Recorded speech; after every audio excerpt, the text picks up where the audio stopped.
Good morning. ഇത് Sunday ആയിട്ട് നമ്മൾ ഒരുപാട് ലേറ്റ് ആയിട്ടാണ് കേട്ടോ എണീറ്റത്.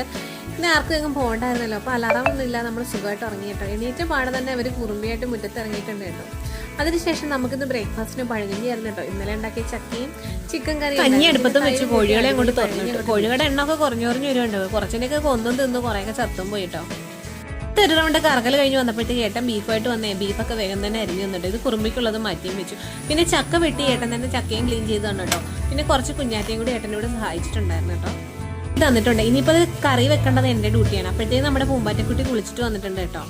അതിനുശേഷം നമ്മൾ ബീഫ് കറി വെക്കാനായിട്ട് നിന്നു. ആദ്യം തന്നെ കുക്കറിൽ വെച്ചിട്ട് 3-4 കൂക്കൽ അങ്ങോട്ട് കൂക്കി കേട്ടോ. അതിൽ മസാലയായിട്ട് ഞാൻ ഗരം മസാലയുടെ ഇതും ചേർത്തിട്ടുണ്ട്, മഞ്ഞപ്പൊടി ഉപ്പും ചേർത്തിട്ടുണ്ട് വേവിക്കുന്നത്.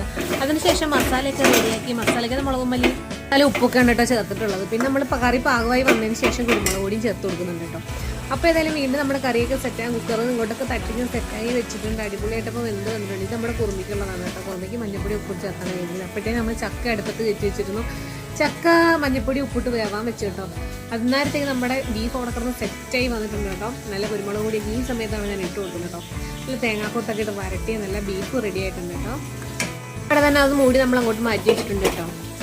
നമ്മുടെ ചക്ക വെന്തിട്ടുണ്ട്. ചക്കയ്ക്കുള്ള അരപ്പും തയ്യാറാക്കി വേഗം തന്നെ ചക്കയ്ക്കകത്ത് ചേർത്തുള്ളൂ. പിന്നെ നമുക്കുള്ളതൊരു സലാഡാണ്. തക്കാളി, ക്യാരറ്റും കുമ്പറും ഒക്കെ ചേർത്തുള്ള സലാഡാണ് കേട്ടോ. അപ്പോഴത്തേക്ക് നമ്മുടെ ചക്കയെ റെഡിയായി വെച്ചു. ചക്കയെ മാറ്റി അങ്ങോട്ട് മൂടി വെച്ചു കേട്ടോ. അപ്പോൾ നമ്മുടെ അടുക്കളയൊക്കെ ക്ലീൻ ചെയ്ത് ഇന്നത്തെ പണിയിടയിൽ കുളിച്ചിട്ട് ചോറുണ്ട്.